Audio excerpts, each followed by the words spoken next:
धारा के श्लोक नंबर 62 में भगवान स्वयं कह रहे हैं कि अर्जुन उस परमेश्वर की शरण में जा जिसकी कृपा से परम शांति व शाश्वत स्थान अर्थात सतलोक को प्राप्त होगा। वो परमेश्वर कौन है, कहां है, कैसा है, जानने के लिए कृपया अवश्य सुनिए जगत गुरु तत्वदर्शी संत रामपाल जी महाराज के अमृत वचन। सतगुरुदेव की जय।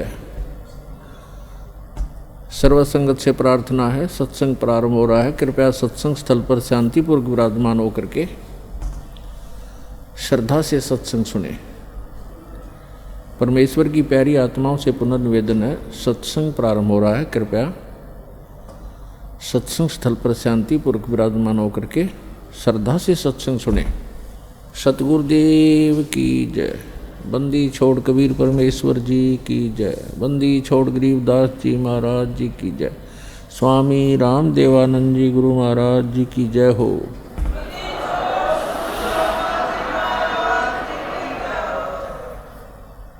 गरीब नमो नमो सतपुरुष को नमस्कार। गुरु की नहीं सुर नर मुनि जन साधुआं संतों सर्वस्दी नहीं।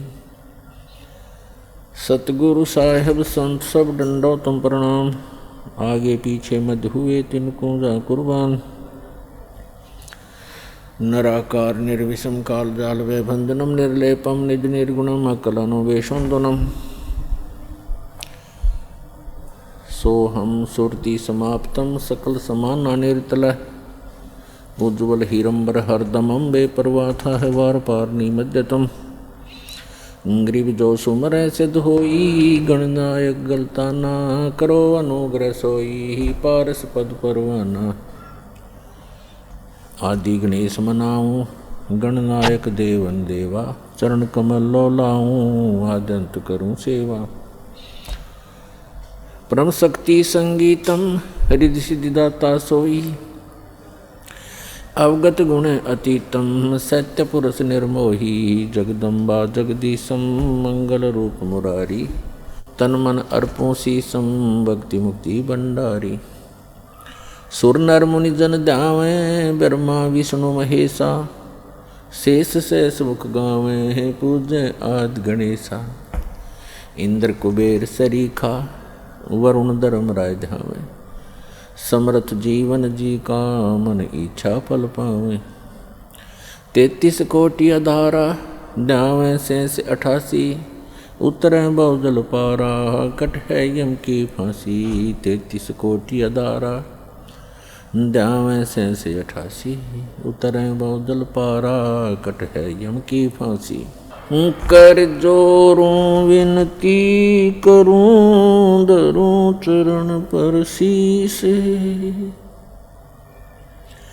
गुरु जी राम देवानंद जी महाराज ने दियो नाम बख्शीस। कोटि कोटि सिजदा करूं कोटि कोटि प्रणाम। चरण कमल में राखियो में बंदी जाम गुलाम। कुत्ता हूँ गुरुदेव का रामपाल दास का नाम। गले प्रेम की जेवड़ी जहाँ खेचो वहाँ जाऊँ। तो करो तो बावड़ूँ दूर दूर करो तो जाऊँ। ज्यों राखो त्यों ही रहूँ जो देवो सो खाऊँ।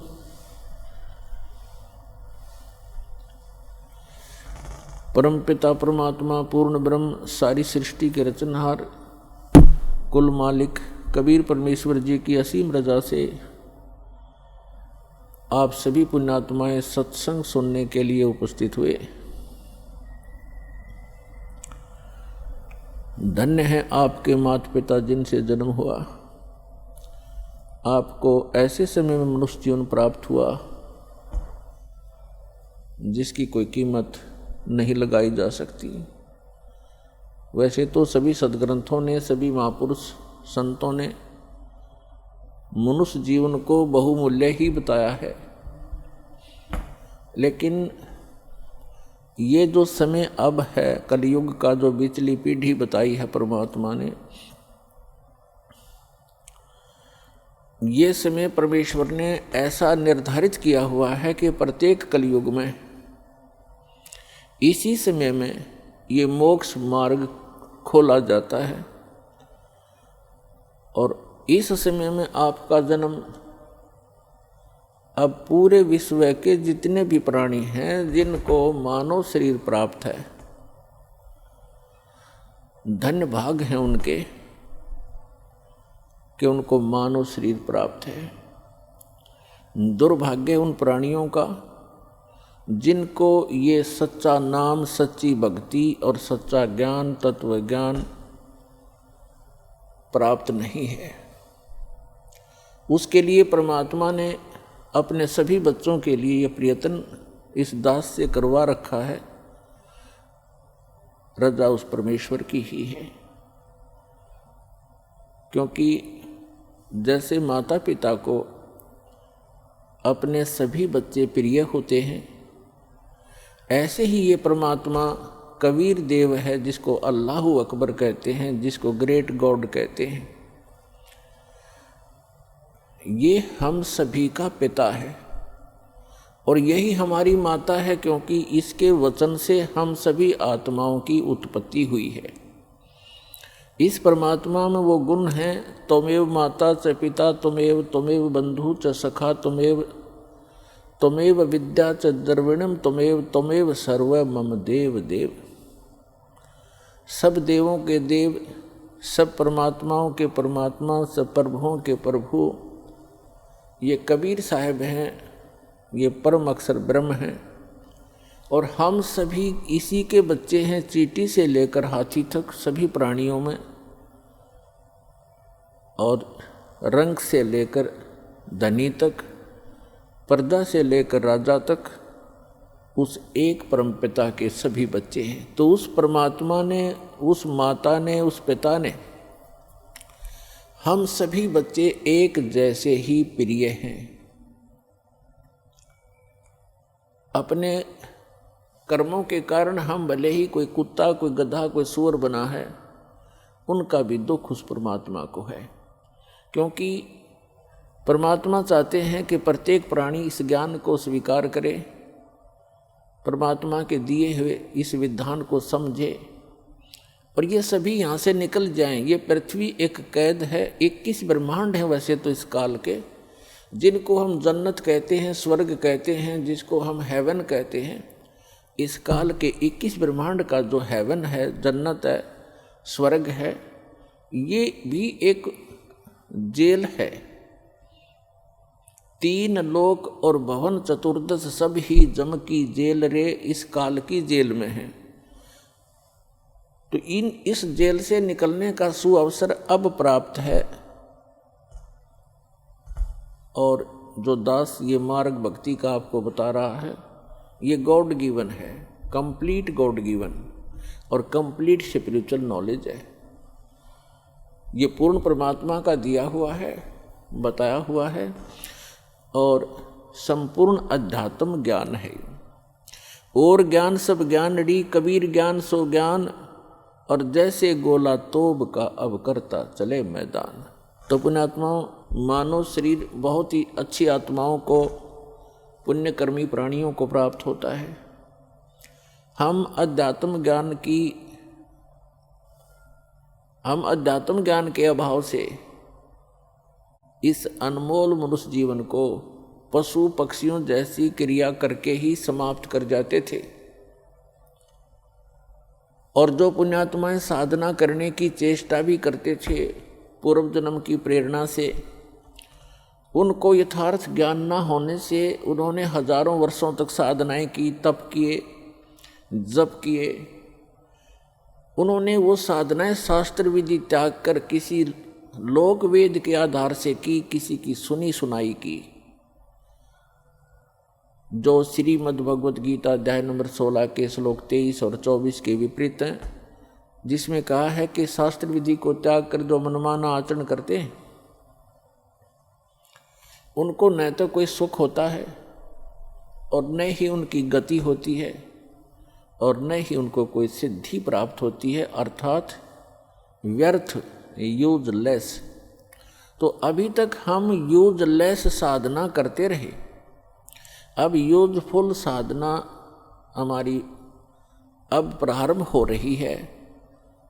धन्य हो आप पूरे विश्व के प्राणी जो मानव शरीर प्राप्त हैं, और उनसे भी धन्य है जिनको ये मार्ग स्वीकार हो गया, ये भक्ति विधि मिल गई। तो उन पुण्यात्माओं में से आप हैं जिनको इस दास से दीक्षा प्राप्त है। आज विश्व का मानव अन्य प्राणियों से भी दुखी है, पशु पक्षियों से भी दुखी है, क्योंकि हमारे पूर्व जन्म के जो पुण्य थे वो अक्षीण हो चुके हैं, क्योंकि हम चौथे युग में जन्मते जन्मते आ चुके हैं। अपने पुण्यों का अभाव कर लिया, अक्षीण कर लिया पुण्यों को, और हमारे पास अब केवल पाप शेष रह रहे हैं। जिस कारण से जैसे पाप और पुण्य ये दो पहलू हैं, पुण्य से सुख होता है, पाप से दुख होता है। हमने सुख की परिभाषा का पता नहीं, आपको हमको अभी तक पता नहीं था, तो हम इसको सुख मान रहे थे। जिसके पास एक बढ़िया कार हो, अच्छी कोठी हो, कोई फैक्ट्री हो, या कोई अच्छी पोस्ट प्राप्त हो, कोई पद बना हो उसका, डॉक्टर, इंजीनियर, आईएएस, आईपीएस या जज, या कोई मंत्री, मुख्यमंत्री, प्रधानमंत्री बनकर बड़ी बड़ी गाड़ियों में चलता हो, तो हमने इस सुख की परिभाषा बस इतना ही ज्ञान था। ये सुख नहीं है, ये तो बाह्य दिखावा है।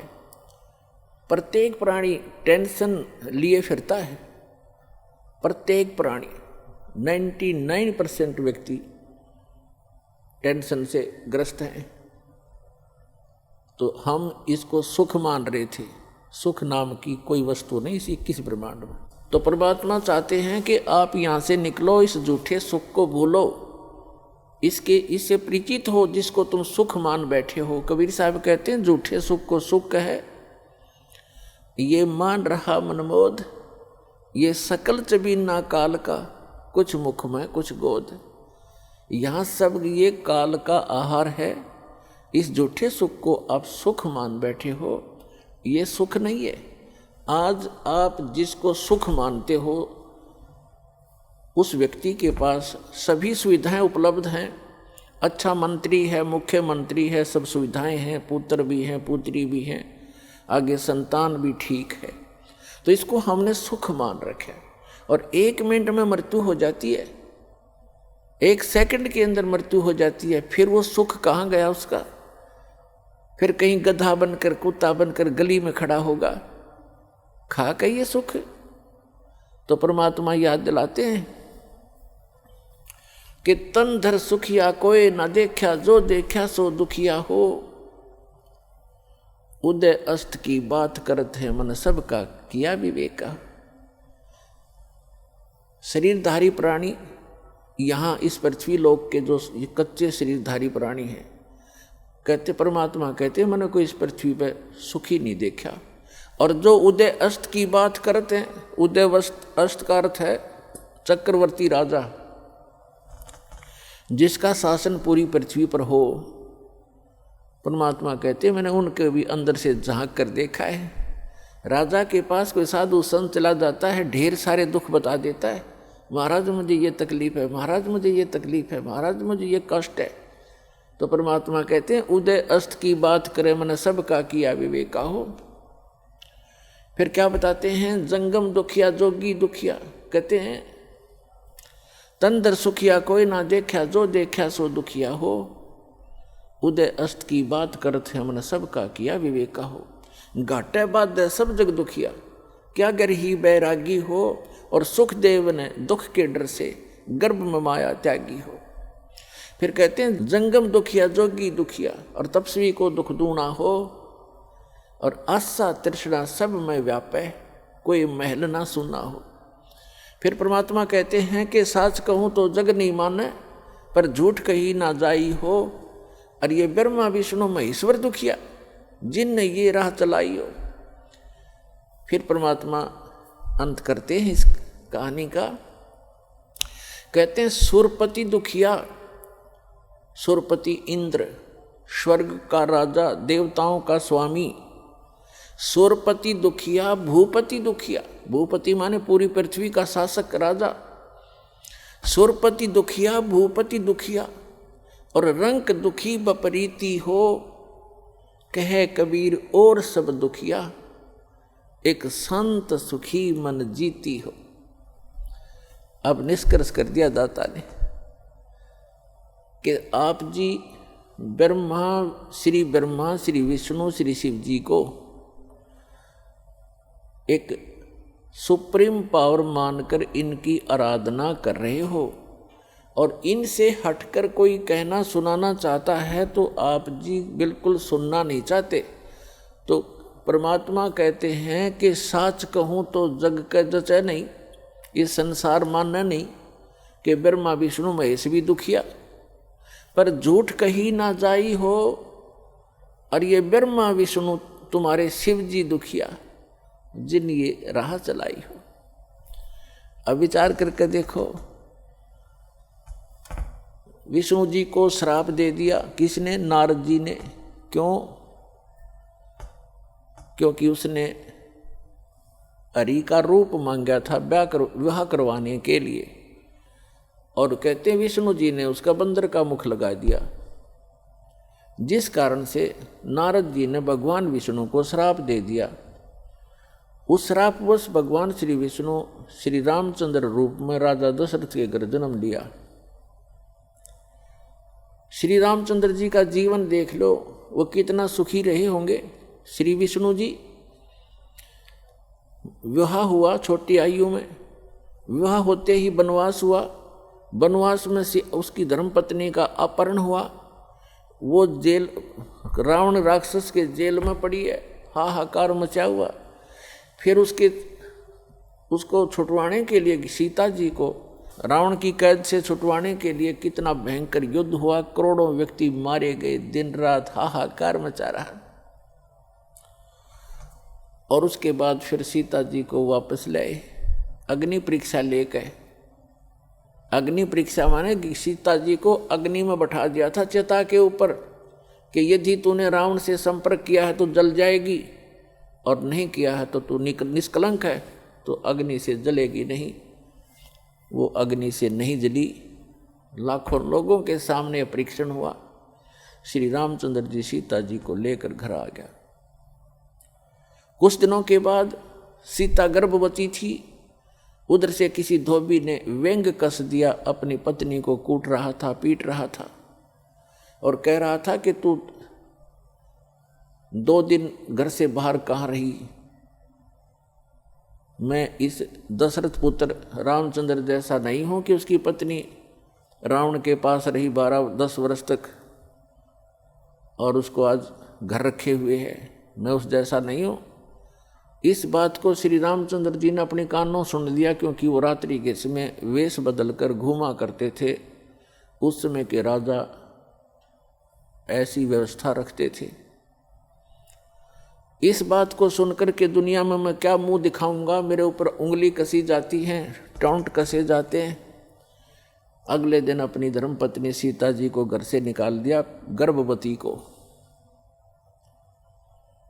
पुण्यात्माओं, यदि हमने लोक वेद लोगों के ही दंत कथाओं से ही अपना शासन व्यवस्थित करना है, तो कैसे हम राजा, कैसे हम भक्त, कैसे हम भगवान? लाखों लोगों के सामने परीक्षण किया सीता जी का, और वो निष्कलंक। और एक धोबी ने कह दिया कि मैं उसके कहने मात्र से अपनी पत्नी का परित्याग कर दिया, तो धिक्कार है ऐसे डिसीजन को। आप आम आदमी भी ना करे ऐसी गलती, आम आदमी भी नहीं कर सकता, जिसकी पत्नी के गर्भ हो और उसको घर से निकाल दे, कहाँ जाएगी फिर वो। तो पुण्यात्मा भले ही उसने लोगों की शर्म से निकाल दिया होगा, निकाल दिया, लेकिन अंदर से दुख उसका गया नहीं। वो सीता जी कहीं रही, अब उसके बच्चे कहाँ, और आप राजा बना बैठा, सपने में सुख नहीं उस व्यक्ति को, चाहे कितनी बात बनावे। वही श्री विष्णु जी श्री कृष्ण रूप में जन्मे, जन्म से ही दुख शुरू हुआ था, मृत्यु होगी, सुख का सांस श्री कृष्ण जी को नहीं हुआ। श्री विष्णु जी के दूसरे रोल को आप देख सकते हैं। जेल में जन्म हुआ, मामा शत्रु हो गया, कभी काल्यवन, कभी जरासेंग, कभी कोई शिशुपाल उनके साथ झगड़ा करने को आते हैं। फिर जाकर के एकांत स्थान पर अपना स्थान खोजा, द्वारका समुद्र के अंदर, वहाँ रहे कुछ दिन। उसके बाद अंत देखो श्री कृष्ण जी के पूरे कुल का। दुर्वासा जी ने श्राप दे दिया कि तुम्हारा कुल नाश होगा। श्री कृष्ण जी अर्थात विष्णु जी के सामने उनके 56 करोड़ यादव हो गए थे, 56 के 56 करोड़ आपस में लड़के कटके मर गए। श्री कृष्ण जी के अर्थात विष्णु जी के पोता और पोते भी। तो श्री कृष्ण जी के पोते और बेटे उनकी आंखों के सामने कटके मर गए। तो यहाँ परमात्मा कहते हैं, साच कहूँ तो जग नहीं माने और झूठ कही ना जाई हो, ये ब्रह्मा विष्णु महेश्वर दुखिया जिन ये राह चलाई हो। फिर कहते हैं कि सुरपति दुखिया भूपति दुखिया और रंक दुखी बपरीती हो। सुरपति देवताओं का राजा इंद्र दुखी। इंद्र की कहानी आप पढ़ कर देखो पुराणों के अंदर। एक बार राक्षसों का और देवताओं का युद्ध हो गया, राक्षस विजयी हो गए, इंद्र भाग गया, गद्दी छोड़कर जंगलों में छुप गया, कोई वर्षों तक भूखा प्यासा पड़ा रहा, खा के वह सुख। और इंद्र की मृत्यु के उपरांत उस राज को भोग करिए, राजा चाहे स्वर्ग का हो चाहे पृथ्वी का हो, अगला जन्म उसका गधे से शुरू होता है। तो बाढ़ में जाओ ऐसा राज जो अगले जन्म में गधा बने। तो हम बिना ज्ञान के इस झूठे सुख को सुख मानकर अपना जीवन नाश कर रहे हैं। अब इसको सफल करो पुण्यात्माओं। हमें विकल्प प्राप्त हुआ, अभी तक इसका विकल्प नहीं था। कोशिश करके भी हम काल के जाल से नहीं निकल पा रहे थे। अब क्या बताते हैं परमात्मा के सुरपति दुखिया भूपति दुखिया रंक दुखी बपरीती हो। कि रंक यानी निर्धन व्यक्ति तो स्वाभाविक दुखी होता है, उस पर तो सभी दुख विद्यमान होते हैं। अब क्या बताते हैं कि कहे कबीर और सब दुखिया, एक संत सुखी मन जीती हो।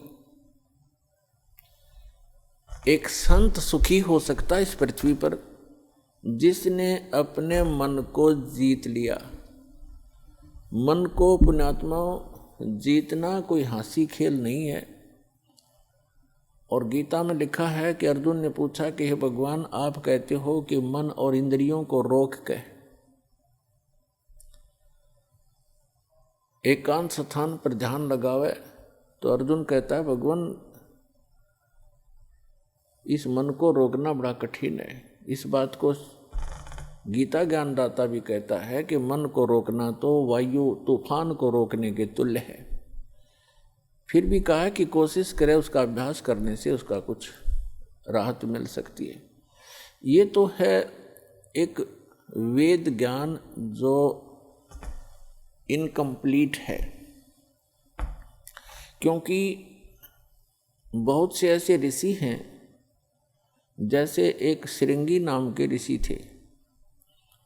उन्होंने इसी आधार से वन में जाकर घोर तपस्या की, हठ योग किया, इसी मन को रोकने के उद्देश्य से।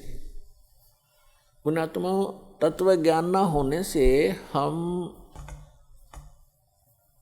मनमुखी साधनाएं और अज्ञान के आधार से ये जीवन नाश करते रहे। जनसाधारण ये सोचा करता था कि बड़े महर्षि हैं, ऋषि हैं, और बड़ा कठिन तप कर रहे हैं। उसके विषय में सूक्ष्म वेद में परमेश्वर ने आकर स्वयं बताया है कि डंब करें डूंगर चढ़े, अंतर जीनी झूल और जग जाने ये भक्ति करें, ये बोवें सूल बबूल। ऊंचे स्थान पर बैठते हैं, कोई पहाड़ पर, कोई ऊंचे से स्थान पर कि दूर तक दिखाई देऊं मैं, कहीं साधना कर रहा है कोई संत। डंब करें, डंब माने पाखंड करते हैं, लोग दिखावा करते हैं। डंब करें डूंगर चढ़े, डूंगर माने पहाड़ पर ऊंचे स्थान पर चढ़ जाते हैं। अंतर झीनी झूल, अंदर ज्यों की तू बकवाद भरी है, और जग जाने यो भक्ति करे, ये बोवे सूल बबूल। अपने भविष्य में ये कांटे बो रहे हैं तत्व ज्ञान के अभाव से।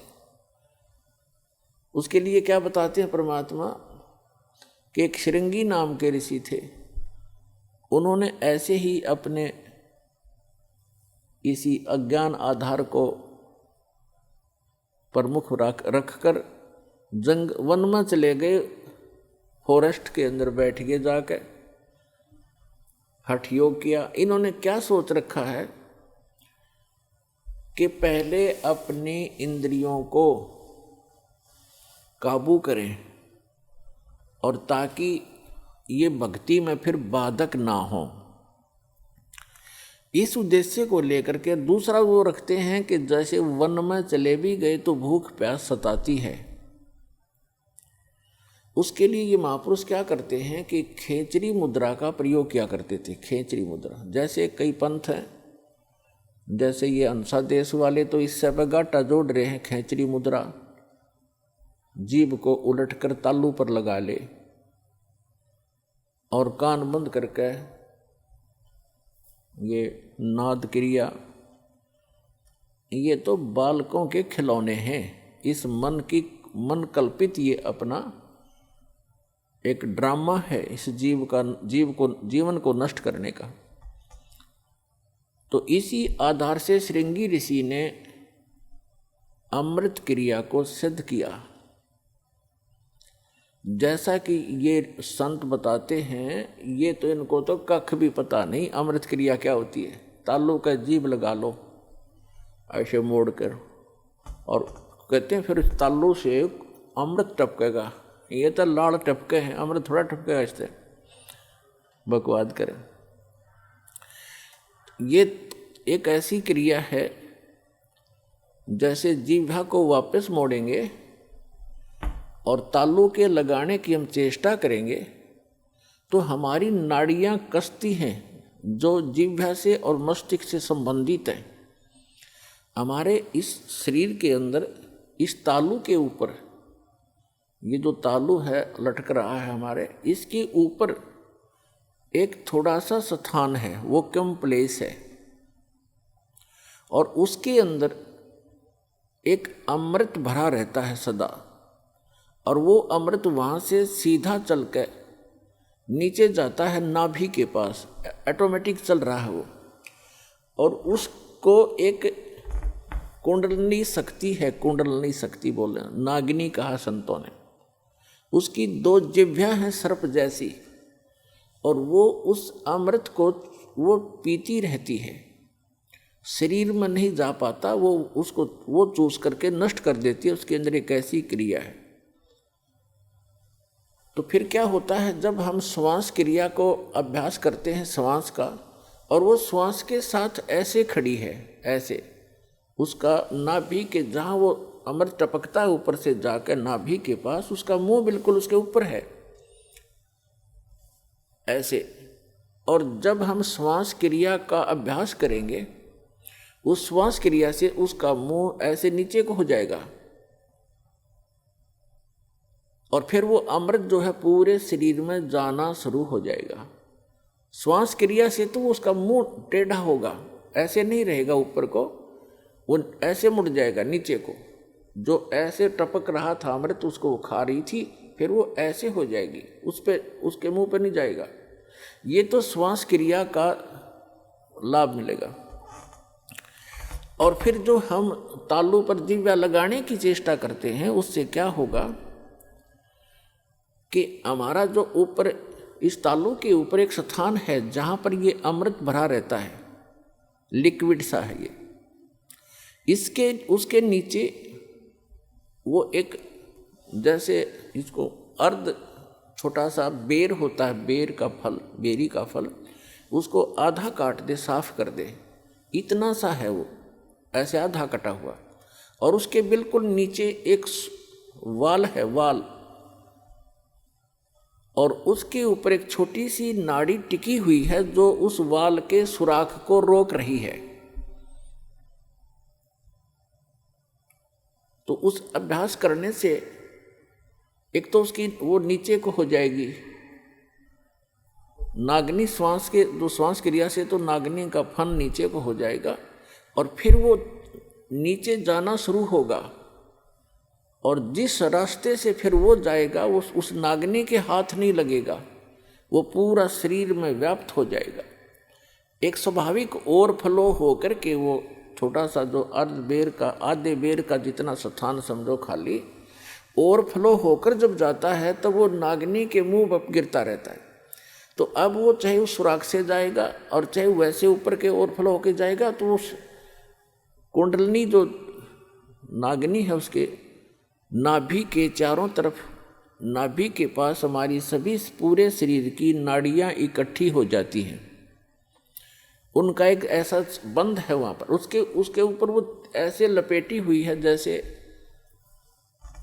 आपने देखा हो वृक्ष के ऊपर बेल होती है पीली सी, तो ऐसे वो लपेटा लगाए रहती है, उसको नाड़ियों में नहीं जाने देती, और ऊपर से जो आता उसको स्वयं चूस लेती है। तो फिर वो नाड़ियों की जकड़ ढीली कर देती है, वो अपने आप मुरझा जाती है, क्योंकि उसको श्वास की क्रिया से वो बंद हो जाती है। और फिर उससे जो हम जीवा का अभ्यास करते हैं, तो जो तालु है ऊपर जहाँ सरोवर है, जिसको मान सरोवर कहते हैं शरीर में, जहाँ पर ये अमृत भरा हुआ है, उसका नीचे का सुराख थोड़ा सा खुल जाता है, उससे फिर अमृत टपकना प्रारंभ करता है। अब कहने का भाव ये है कि ये सारा कुछ भी हो गया, आपकी कुंडलनी शक्ति भी जागृत होगी, और वो नागिनी भी दबगी, नीचे को होगी, और उधर से आपकी अमृत क्रिया भी सिद्ध होगी। फिर अब क्या होगा, उससे क्या होता है कि शरीर के अंदर ज़्यादा भोजन आहार की आवश्यकता नहीं रहती। शरीर बगैर खाए भी वर्षों तक रह सकता है, और भक्ति से ही मिली नहीं तो 1-1 लाख वर्ष तक बैठ कर चले गए, फिर गधे की योनि पाई। इन क्रियाओं से क्या लाभ हुआ? जैसे खेत संवार लिया, बा दिया, घास उसका अड़ंगा खत्म कर दिया, और खूब, और बीज बोया नहीं, बीज है नहीं, गेहूं के स्थान पर भांग बोली, यानी सतमंत्र ना जाप करके अन्य मंत्रों का जाप कर लिया, वो भांग बो दी। तो भांग जीवन रक्षक नहीं है, जीवन नाशक है। तो अन्य मंत्रों से सिद्धियां आ गई इन ऋषि महर्षियों के पास, जो इनके जीवन की नाशक बन गई। आम जनता में तो ये ऐसे हो गए जैसे प्रभु पाक गए। आम जैसे जनसाधारण के लिए तो ये बहुत बड़ी बात होगी। जैसे अगस्त ऋषि जी ने सारे जीवन में डड़े डोक है एक सिद्धि प्राप्त की, 7 समुद्रों को एक ही घूंट में पी लिया,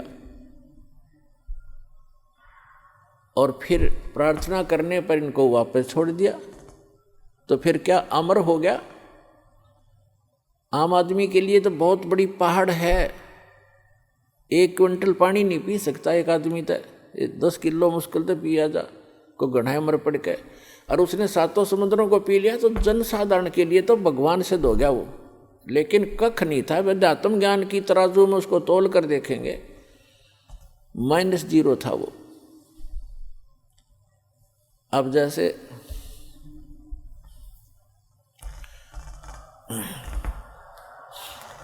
प्रसंग चल रहा है, एक श्रृंगी ऋषि था, उसने ऐसी ये अमृत क्रिया सिद्ध करके और पूरे शरीर को साध लिया जैसा वो सोच रहे थे। और फिर क्या करता था वो, सारे दिन में एक वृक्ष की छाल पर वृक्ष की छाल पर एक बार दिन में जिह्वा लगाता था, ऐसे चाटता था, उसी से संतुष्ट हो जाता था, क्योंकि उसने अमृत क्रिया को सिद्ध कर रखा था। तो उसको इस बात का गर्व हो गया कि अब तूने अपनी इंद्रियों पर काबू पा लिया। वो ऋषि अयोध्या नगरी के पास बाहर बनी में, बाहर जंगल में, वन में, गांव से आधा किलोमीटर की दूरी पर रास्ते के साथ में बैठ गया, वृक्ष की तरफ मुंह करके, और सारा दिन में एक बार वृक्ष के छाल को जिह्वा से चाटे और बस ध्यान मगन रहे। कुछ ही दिनों में आने जाने वालों ने देखा कि एक महापुरुष बैठे हैं, ना खाते हैं, ना पीते हैं, ना सोते हैं और ना उठते हैं। आसपास पूरी नगरी अयोध्या के लिए एक बहुत बड़े जो है अचंभे की बात थी। नगर के लोग देखने जाने लगे, सारा सारा दिन बैठे रहते थे, सारी सारी रात बैठे रहते थे। जब उनको पक्का यकीन हो गया कि सचमुच महापुरुष के ये तो भगवान से मिल चुका है, सारे नगर में तहलका मच गया। राजा दशरथ तक बात गई। राजा भी स्वयं वहाँ पर गए अपने परिवार समेत संत के दर्शनार्थ, लेकिन संत मस्त हैं, ना किसी से बोलते हैं और न ही दिन रात में कहीं उठते और बैठते हैं, ना जाते हैं, ना कुछ पीते हैं, ना खाते हैं। उनके साथ उनकी बेटी भी गई राजा दशरथ की। श्री रामचंद्र जी और अन्य का जन्म तो बहुत बाद में हुआ है। उसमें उनकी एक पुत्री थी। अब राजा की लड़की प्रतिदिन अपनी नौकरानियों के साथ वहाँ जाने लगी। उसने किसी वैद्य को बुलाकर पूछा किसी व्यक्ति से कि ये ऋषि बात करे तब बात बने, कोई आशीर्वाद प्राप्त करें हम। तो एक वैद्य ने बताया कि जहाँ ये जिह्वा से चाटता है वहाँ पर मधु का लेप कर दिया जाए, यानी शहद लगा दिया जाए। अगले दिन उस राजा की लड़की दशरथ की बेटी ने ऐसा ही करवा दिया। जहाँ वो जिह्वा लगाता था वहाँ शहद लेप दिया थोड़ा सा। पहले दिन एक बार जिह्वा लगाता था, पहले वो उस दिन उसने 2-3 बार चाटा क्यों स्वादिष्ट लगा।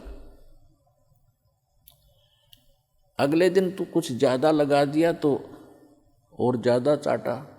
धीरे धीरे उसका जो है भूख जागृत होगी। फिर उसको खीर ख्यार खिलाने लग गए। कुछ दिन के बाद वो हलवा पूरी खाने लग गया। अपने पिता की आज्ञा लेकर लड़की ने कहा कि ऐसे महापुरुष को पिताजी घर ले चलते हैं। राजा दशरथ ने उनको गुरु धारण कर लिया।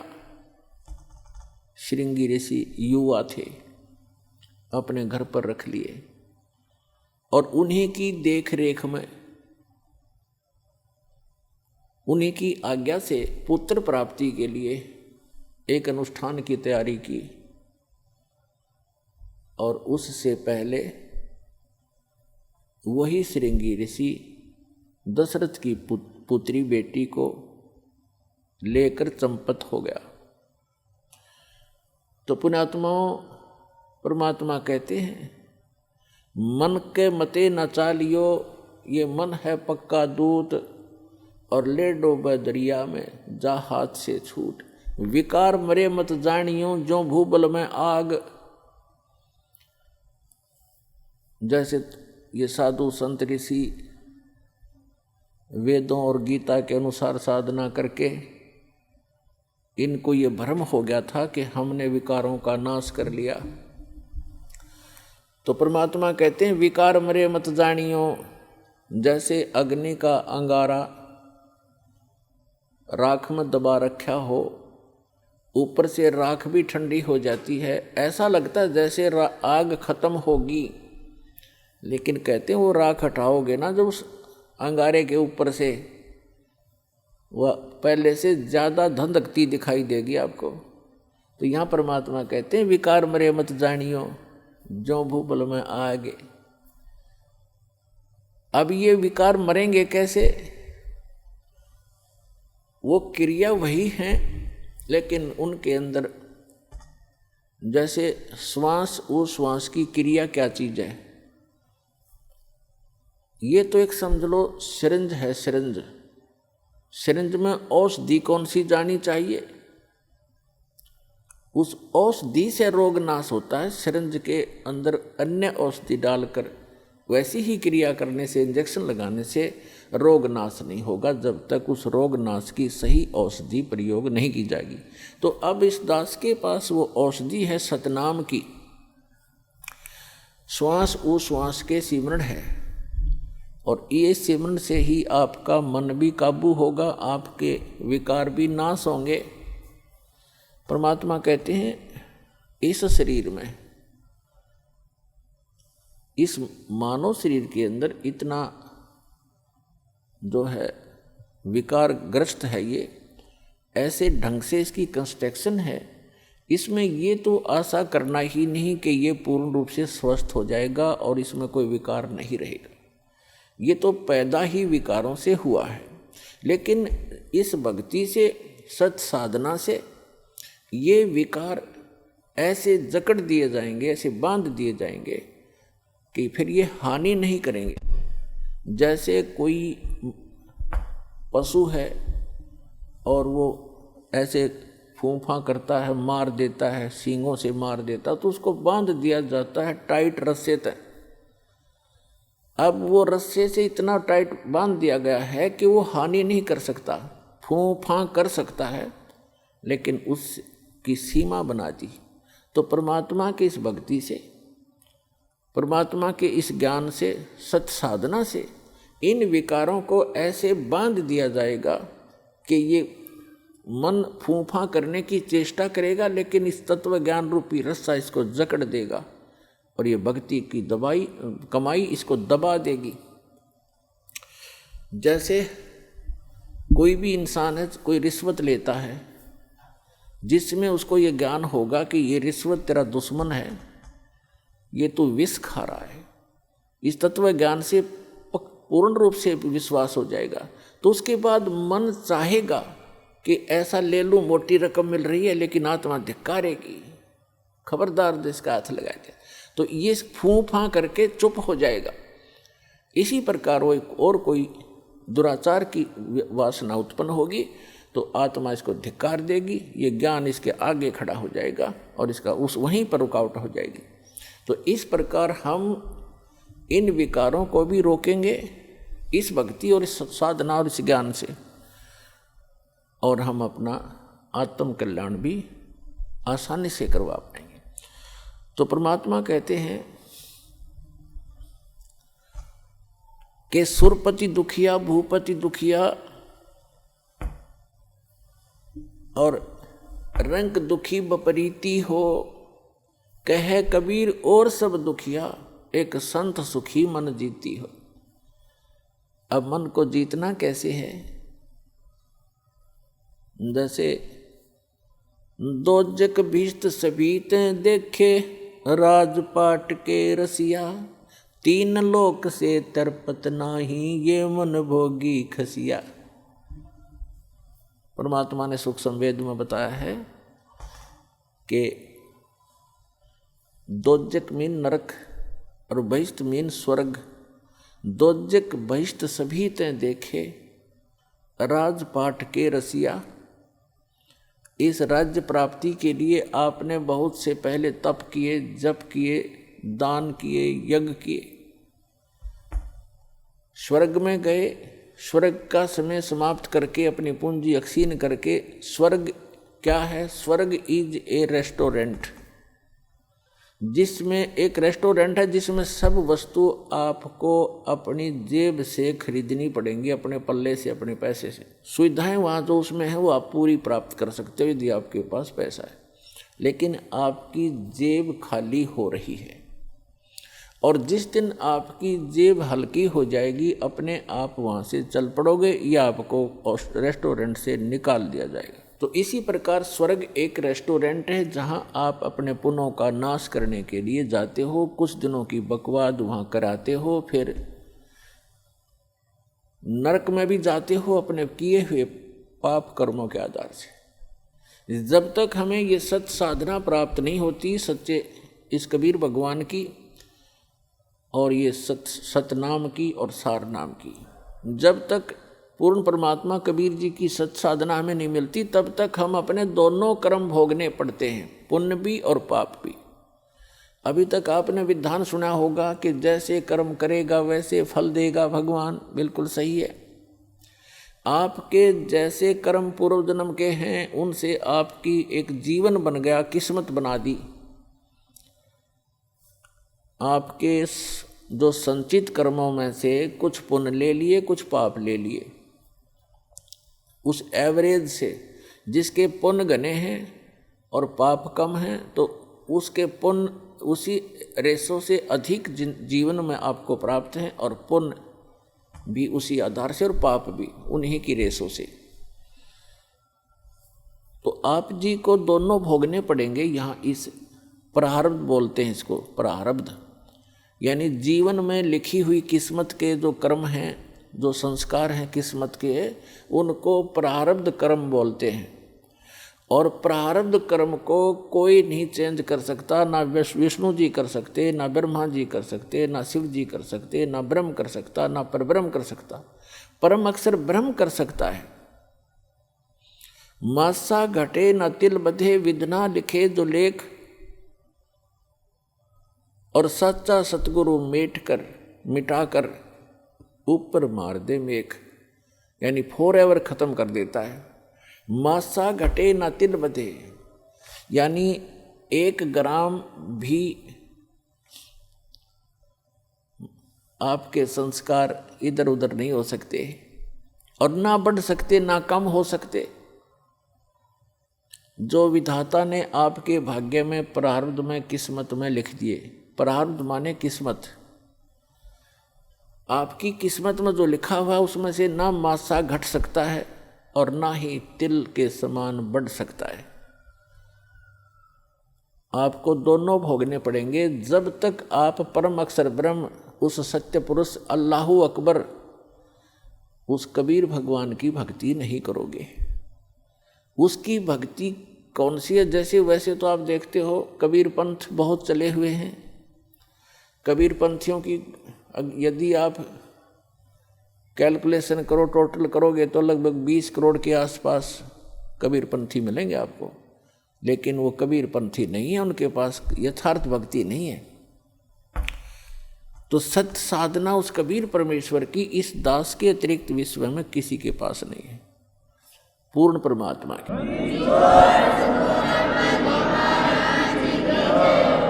और उस सतलोक को प्राप्त करने की, जहां जाने के बाद साधक कभी दुखी नहीं होता। तो जो प्रसंग चल रहा है कि परमात्मा ने बताया है कि जब तक आप इस सत्य साधना को छोड़कर अन्य जो साधनाएं करते हो तो दोजक मीन नरक और बहिष्ठ मीन स्वर्ग। दोजक बहिष्ठ सभी तें देखे राजपाट के रसिया, और 3 लोक से तरपत नाही ये मन भोगी खसिया। है अपने आत्मा परमात्मा के इन अनमोल वचनों को हृदय में जचा लो। ये कोई डूम भाट के गीत नहीं, एक परम पिता के बताया हुआ मार्ग है। अब प्रसंग चल रहा है कि दोजक भिष्ट सभी ते देखे राजपाट के रसिया। आपने अन्य साधनाएं करके आप जी ने स्वर्ग भी प्राप्त किया और नरक भी, दोनों भोग लिए। और 3 लोक से तृप्त नाही ये मन भोगी खसिया। 3 लोक भी यदि इस जीव को दे दे, इस मन की फिर भी तृप्ति नहीं है, सेटिस्फैक्शन नहीं है। क्यों नहीं है? क्योंकि आत्मा को ज्ञान नहीं है और मन एक शैतान है, उस शैतान का एजेंट है, काल का एजेंट है, ब्रह्म का। तो पुण्यात्माओं, 3 लोक से तृप्त नाही ये मन भोगी खसिया। जैसे कोई सरपंच बन जाता है गांव का प्रधान, उसकी फिर नीयत ये रहती है कि चेयरमैन बनूं तो बात बने, क्योंकि सरपंचों के ऊपर चेयरमैन अधिकारी होता है। फिर सोचता है चेयरमैन बनने के बाद कि एमएलए बनूं जब बात बने। एमएलए बनने के बाद तो फिर उसके मन में एक धारणा बनती है कि एमएलए भी कोई खास बात नहीं, मिनिस्टर बनो जब बात बने, जब आनंद आए। मिनिस्टर बनने के बाद उसकी टेंडेंसी बन जाती है कि मुख्यमंत्री बनो जब हाथ में कमांड आवे, न तो कोई मजा नहीं आया। अब मुख्यमंत्री बनने के बाद उसको संतुष्टि नहीं होती, वो सोचता प्रधानमंत्री बनूं जब जी में जी आवे, जब आनंद हो, ओवरऑल कंट्रोलर बनूं। जो मनुष्य जीवन का काम था वो तो स्टार्ट भी नहीं किया। ऐसी सोच करते करते मृत्यु हो जाती है और फिर वो प्राइम मिनिस्टर बनने की आशा रखने वाला गधा मिनिस्टर बना खड़ा है, वो गधा बन गया।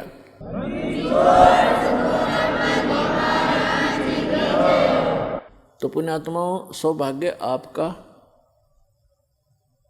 आप जी को ये वचन सुनने को मिल रहे हैं, क्योंकि ये वचन परमात्मा के बताए हुए हैं कि कबीर हरि के नाम बिना राजा रसब हो और माटी लदे कुम्हार के घास न डाले कोई। स्वर्ग का राजा इंद्र या पृथ्वी का राजा भी क्यों ना हो, यदि भक्ति नहीं करता भगवान की, उस पूर्ण परमात्मा की, वो रसब गधे की खच्चर बनेगा, खच्चर। तो पुण्यात्मा, तो ये ज्ञान परमात्मा ने आके दिया है, इस पर आपने जोर देना पड़ेगा, यह सत्य है। और अन्य साधनाएं, जैसे दास बहुत बार बताता है कि जो पूर्व जन्म के प्रारब्ध में, यानी पूर्व जन्म की किस संस्कारों से बनी किस्मत, उसको प्रारब्ध कहते हैं। आपकी किस्मत में आपके पुण्य अधिक हैं तो आपको पुण्यों के आधार से परमात्मा सभी सुख सुविधाएं देता ही रहेगा। आप चाहे भक्ति करो या ना करो, आप चाहे डाके डालो, चोरी करो, झूठ बोलो सारा जीवन, यदि आपके पुण्य घने हैं, पूर्व जन्म की आपकी बैटरी चार्ज है, तो तब तक आपको कोई प्रॉब्लम नहीं आएगी। और जो पुण्यात्माएं होती हैं जिनको सर्व सुख हैं, वो फिर भी कुछ ना कुछ भक्ति अवश्य करते हैं, वो रह ही नहीं सकते भक्ति किए बिना। तो वो जैसी भी साधनाएं परंपरागत प्राप्त होती हैं या किसी से सुनने से या कोई गुरु मार्गदर्शक से प्राप्त करके वो करते हैं, और उनको सुख तो मिल रहा होता है उनके प्रारब्ध से, यानी पूर्व जन्म के संस्कार से बनी किस्मत से। और वो ये सोच रहे होते हैं कि जो गुरु जी ने ये क्रियाएं मुझे बता रखी हैं, मुझे इनसे लाभ हो रहा है। तो ये उसकी भूल होती है। एक जीवित उदाहरण बताते हैं एक आपको कि एक रोहतक शहर के अंदर एक फाइनेंसर था, फाइनेंसर जो ब्याज पे पैसे देता है।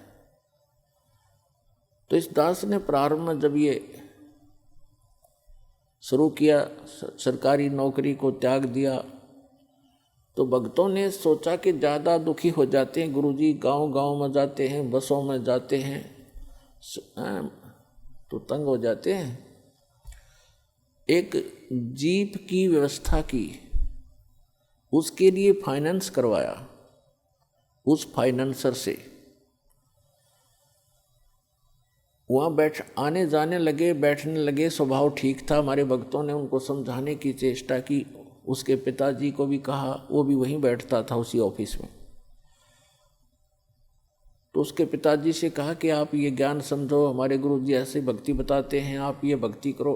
तो वो उनके पिताजी कहने लगे कि भाई आज मेरे घर में जो सुख है शायद किसी को होगा, और मैंने गुरु भी बना रखा है, और हम श्री राम, श्री कृष्ण और श्री शंकर भगवान, श्री विष्णु भगवान और दुर्गा माता आदि की पूजा करते हैं। अरे इन्होंने हमारे सारे ठाठ कर रखे। एक लड़के का तो ये व्यवसाय, वो प्रॉपर्टी डीलर का काम भी करता था, फाइनेंसर का भी काम करता था। खूब बढ़िया काम चल रहा था, अच्छी कोठी बना रखी थी। उसी का एक भाई जज लगा हुआ था, जज, और उसकी पत्नी भी जज लगी हुई थी। तो वो बुजुर्ग कहता है, उनका पिताजी कह रहे हैं कि आज मेरे घर में जो सुख है शायद किसी को होगा। सारी बताई कि एक बेटा तो ये बहुत पैसे कमाता है, हम इसी ने सुख मान रहे हैं। एक बेटा जज लग गया है और बेटे की पत्नी भी जज। तो ठीक है, हमारे भक्त के बोल रहे हैं, इस ताक वो सुनने को तैयार भी नहीं। तो चुप करके आ गए। उसने 2-3 महीने के बाद क्या किया कि एक अपने धर्म गुरु से धार्मिक अनुष्ठान घर पर करवाया।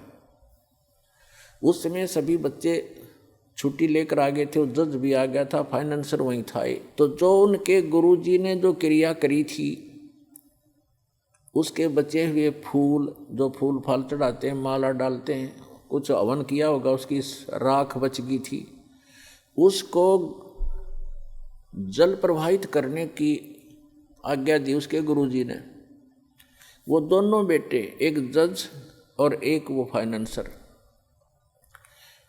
उस राख को लेकर गए। उनका ड्राइवर साथ था गाड़ी में। रोहतक से दिल्ली रोड के ऊपर एक JLN बोल रहे हैं उसको, जवाहरलाल नेहरू कैनाल, बहुत भारा, बड़ी गहरी वहाँ से चलती है, बह रही थी।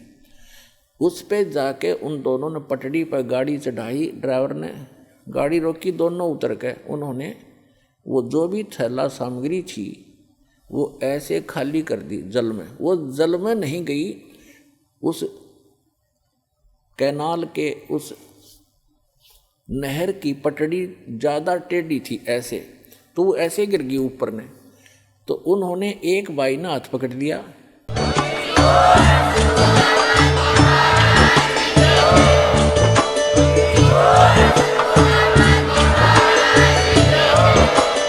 आप सुन रहे थे जगत गुरु तत्वदर्शी संत रामपाल जी महाराज जी के मंगल प्रवचन। अधिक जानकारी के लिए विजिट कीजिए हमारी वेबसाइट www.jagatgururampalji.org। संत रामपाल जी महाराज जी के शुभ आशीर्वाद से पूरे विश्व भर में 500 से भी ज्यादा नाम दीक्षा केंद्र हैं, जिन पर संत रामपाल जी महाराज जी द्वारा ऑनलाइन निःशुल्क नाम दीक्षा दी जा रही है। अपने नजदीकी नाम दीक्षा केंद्र का पता करने के लिए संपर्क करें 8222880541।